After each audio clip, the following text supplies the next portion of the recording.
끝났고 여기까지가 금요일날 시험 보는 범위. 보자. 이제 뭘 할 거냐면 조건부항률을 할 건데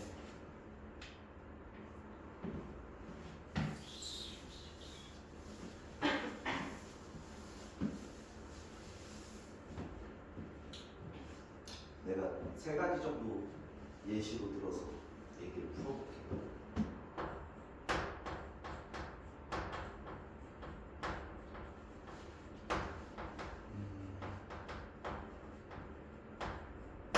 내가 확률을 구할 때 뭔가 상황이 변하는데 뭐가 변하냐면 표본 공간이 바뀐다라고 합니다.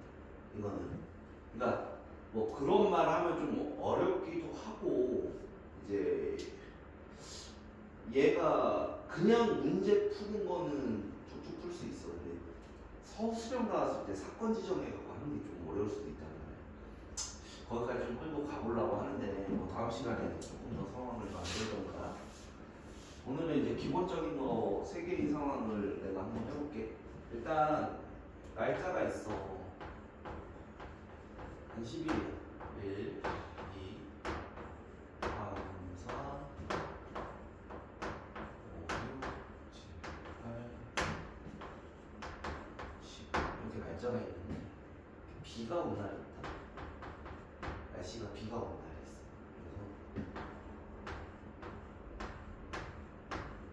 그래서 이렇게 그 다음에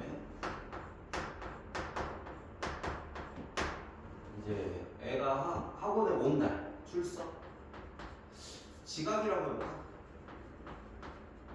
지각한 날 한 2, 5, 8, 10 요 정도로 해보고 이렇게 체크를 해보자. 잠깐만.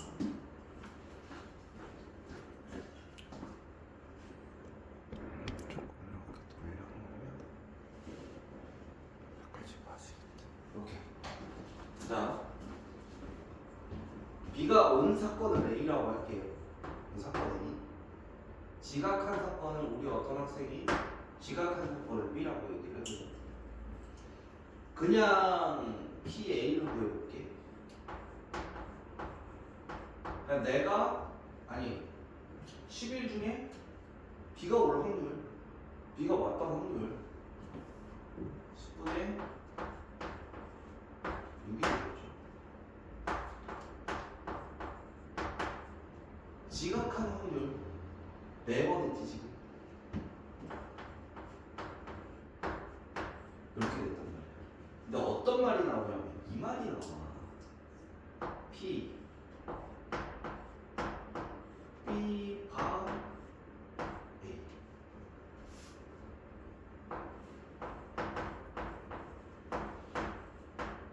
자, 한글말로 얘가 조건부 확률이야. A가 일어났을 때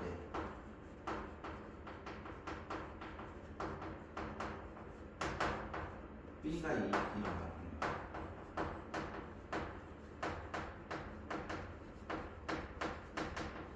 저 사건의 예시를 들어볼까? B가 왔을 때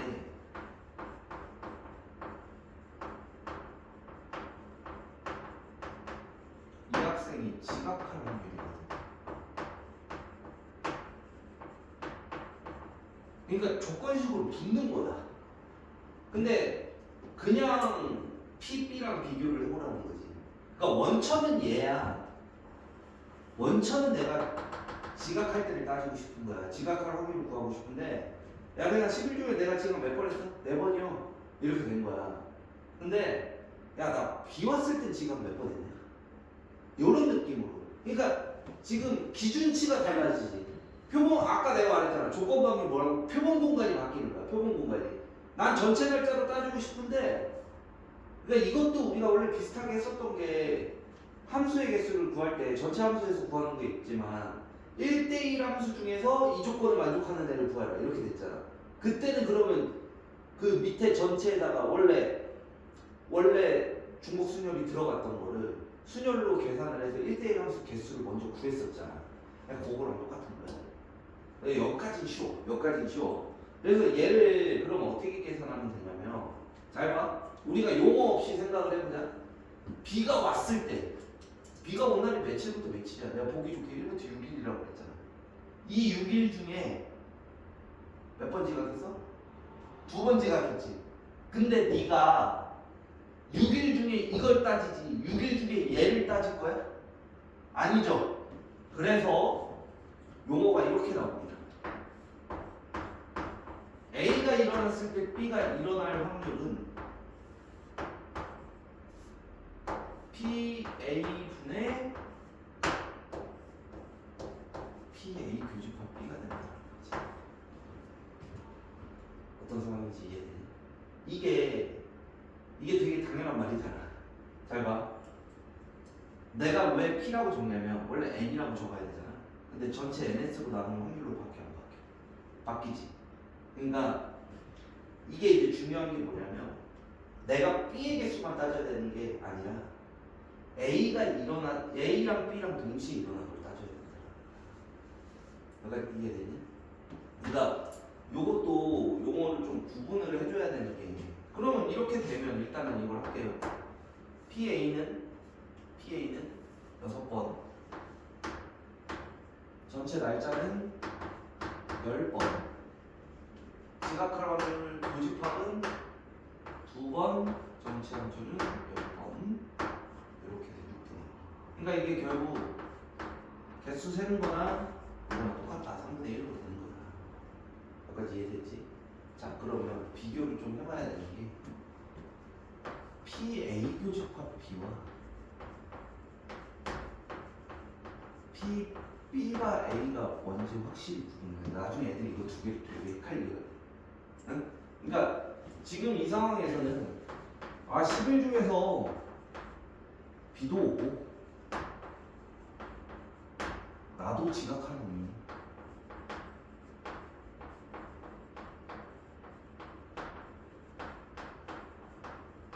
얘는 B가 왔을 때 내가 지각하는 거야. 엄연히 다르지. 근데 이제 애들이 나중에 엄청 힘들어한다. 오케이? 그래서 여러 가지 상황 예시를 들 거야. 그래서 뭐 여기에 이제 확률의 곱셈 정리라고 이제 나오는데,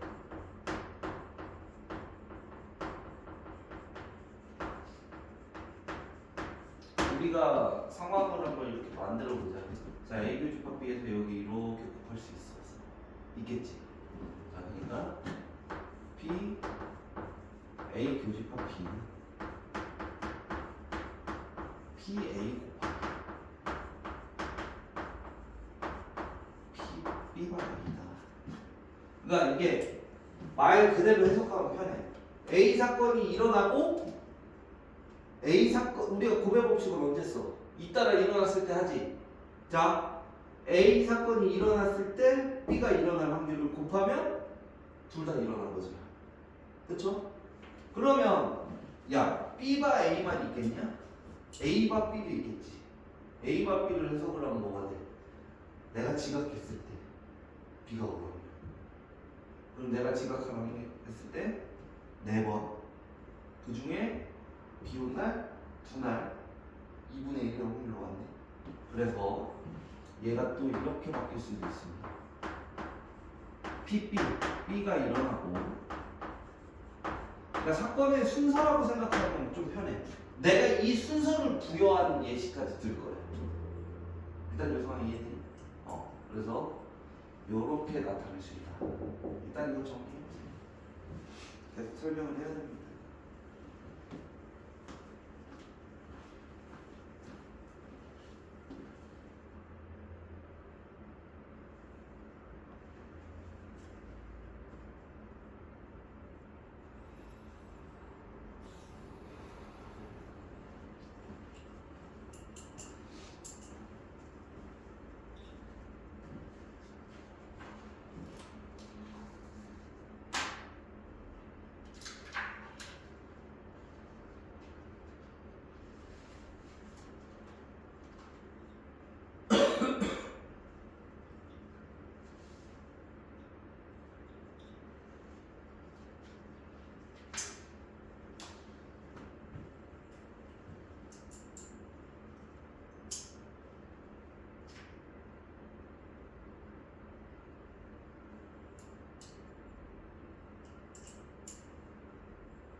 이게 원래 독립 종속 때 꺼내는 내용인데 어차피 조건부 용어가 좀 설명될 수 있는 상황입니다. 자,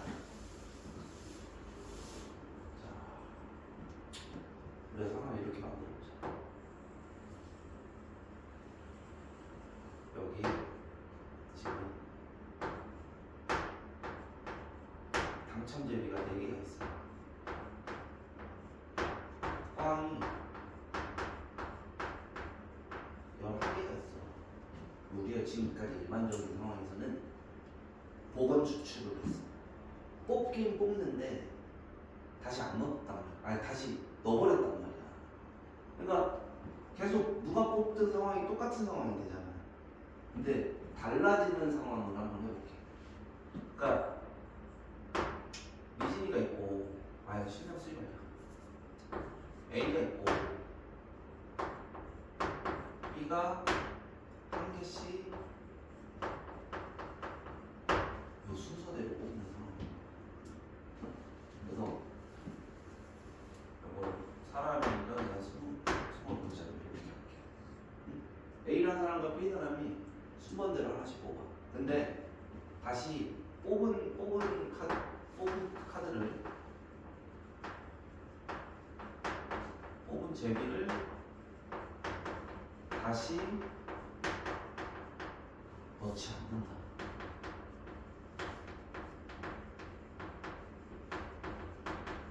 그러니까 이거를 뭐라고 부르느냐? 비보건이라고 부릅니다.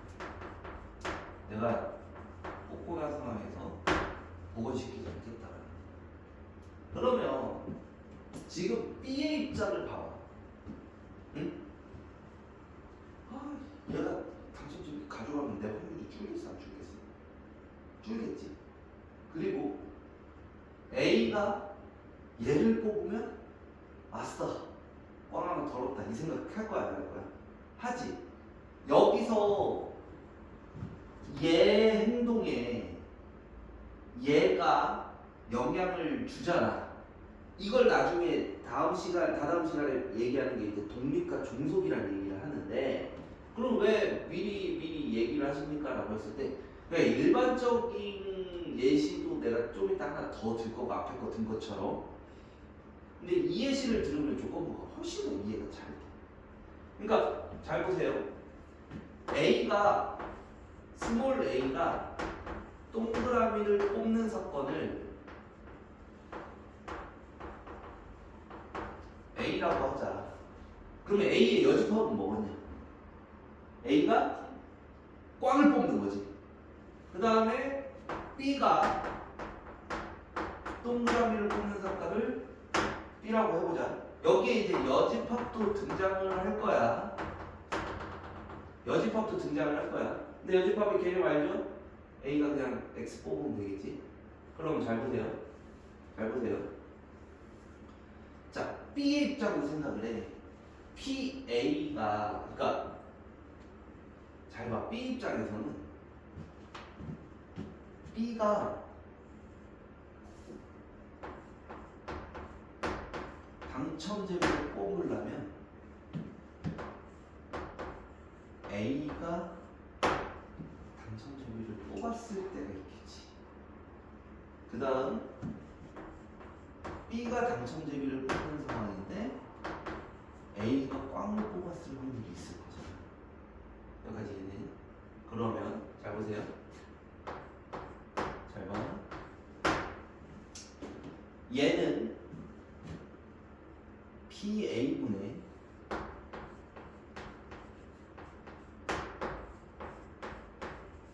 PA 교집합 B가 되지. 여기까지 이해되지? 얘는 PA 여집합에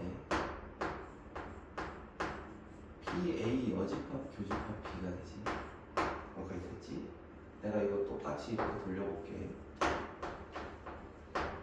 자, PA 교집합 B. A랑 B가 둘 다 당첨제비를 뽑는 확률은 A가 먼저 당첨제비를 뽑고 B가 당첨제비를 뽑으면 되겠죠. 잠깐 나 여기까지 좀 보이는지 볼게. 보인다. 얘는 A가 당첨제비를 안 뽑고 말 잘 들어. B가 당첨제비를 뽑는 확률은 A가 당첨제비를 뽑지 않고 A가 안 뽑았을 때 B가 뽑을 확률 이렇게 되는 거잖아. 그러면은 잘 봐라. 이거 계산하기 전에 잘 봐라. B가 당첨제비를 뽑는 건 그냥 15분의 4 할 수가 없지. 결국 야 나는 A랑 같이 뽑는 상황이랑 A 안 뽑고 내가 뽑는 상황을 합쳐야 되라고 이렇게 얘기할 수가 없다. 있다. 이게 조건 방문에서 꽤 나와. 응? 그래서 계산을 해보자. 사례대로 해보자. 자 여기 따라와봐. PA부터 구할게. 15개 중에 4개 뽑았지?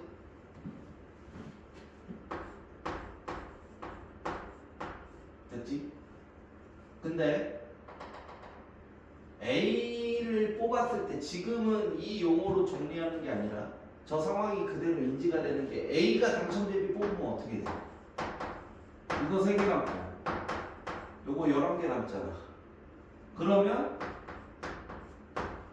14개 중에 당첨제비 3개 이렇게 뽑을 수 있다. 지금 이 상황 빨간색으로 15개 중에 11개를 뽑았고 그러면 변동이 이렇게 되는 상황이죠. 이렇게 보면 잠깐 당첨제를 뽑아야 되니까 이렇게 되는 거죠. 그래서 결국 PB의 확률은 15 곱하기 14분의 12 더하기 44가 이렇게 된다는 거. 계산은 안 할게. 계산은 안 할게. 그러니까 지금 이 상황 A의 행동으로 인해 B의 행동에 영향을 주는 상황에서 조건부를 써서 저런 표현을 하는 거. 결국 난 뭘 하고 있다. B가 당첨제비를 뽑을 확률은 A가 뽑는 상황에 영향을 받는다. 그 받았을 때 식을 내가 이런 식으로 정리할 수 있다. 요거 좀 알아두죠. 오케이. 이것도 좀 하세요. 요걸 잘 이해해야 나중에 독립종속도 이해하기가 편해.